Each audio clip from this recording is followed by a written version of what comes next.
जय जगन्नाथ। आज आम गोटे नुआ पाठटी आरंभ करें जहाँ हूँ त्रिभुज गण।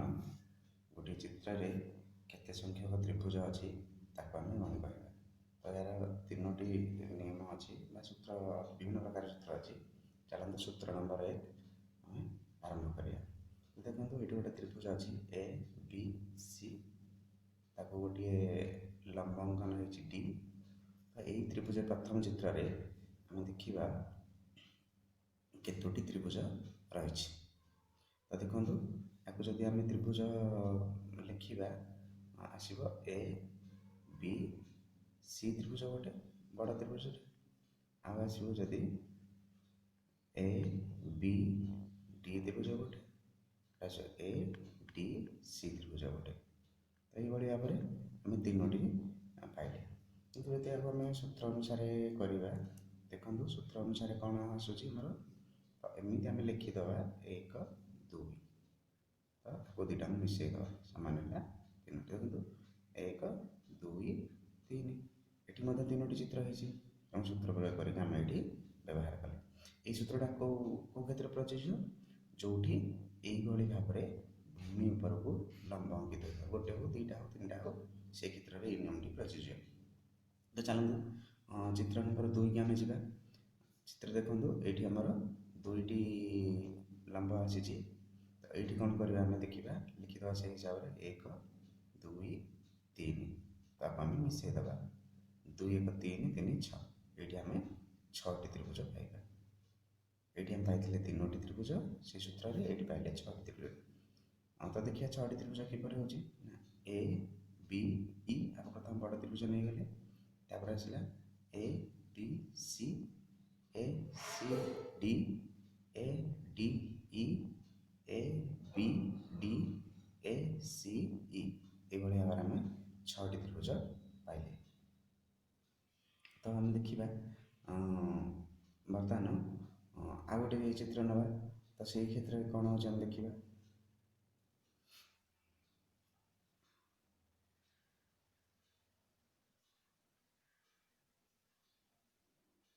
1 2 3 ए बी सी।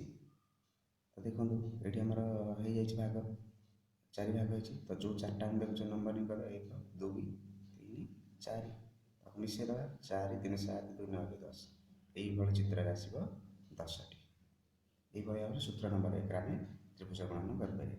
तो चलते आम सूत्र 2 आरंभ करें। देखो सूत्र 2 आसला आमर जिते भूमि सहित समांतर कर त्रिभुज ये चित्र अंकन से त्रिभुज काउंट करें। चित्र नंबर जमी 1 दिभाग होता है मिसई देते ये क्षेत्र में दिभाग हो देखो दिभाग हो तेणु कौन कर 1 2 लिखिद। कितु ये आमको मिसैक पड़े सूत्र 2 जब ये आमर त्रिभुज अंकन हो मिसैक पड़ोनी जितोटी होती ताने ये दुईटी त्रिभुज सृष्टि 1 नंबर चित्र में 1 नंबर चित्र में आमर दुईटी त्रिभुज होती। ये देखा के भाग हो 1 2 3 2 नंबर चित्र में तीनोटी त्रिभुज सृष्टि होती। ये 3 नंबर चित्र 3 नंबर के 1 2 3 4। ये आमर 4टी त्रिभुज सृष्टि होती। यही भाव में सूत्र 2 जब ये आमर चित्र थी त्रिभुजर से गणवाई आमको सहज आहरी। तो देखा कौन है चित्र 1 दुईटी चित्र 2 3टी चित्र 3 4टी त्रिभुज होती। आम गणिद ये जमी गणिले 1 2 3 4 नंबरिंग करदे 4 4 मैंने 4टी चित्र ये होती। जदि आम देखा हिसाब करवा नंबर दे करवा देखो D E F G H I.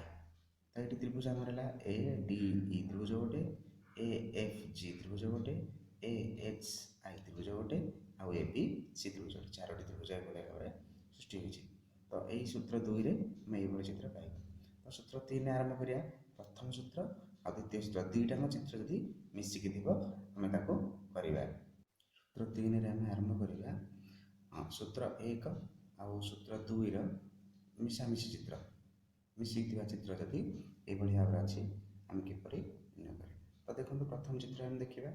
तो भाविया यहाँ ना मनकर ये चित्र अच्छे। तो केमी आम आरंभ करुले ନା ଯଦି ଭୂମି ସହିତ ଲମ୍ବ ଅଙ୍କନ ହେଇଛି ତ ସେଠି କାମ କରୁଥିଲେ 1 2 ମିଶାଇ ଦେଉଥିଲେ ସୂତ୍ର 1ରେ କେତୋଟି ତ୍ରିଭୁଜ ଅଛି ନା ଏଠି 3ଟି ତ୍ରିଭୁଜ ଅଛି।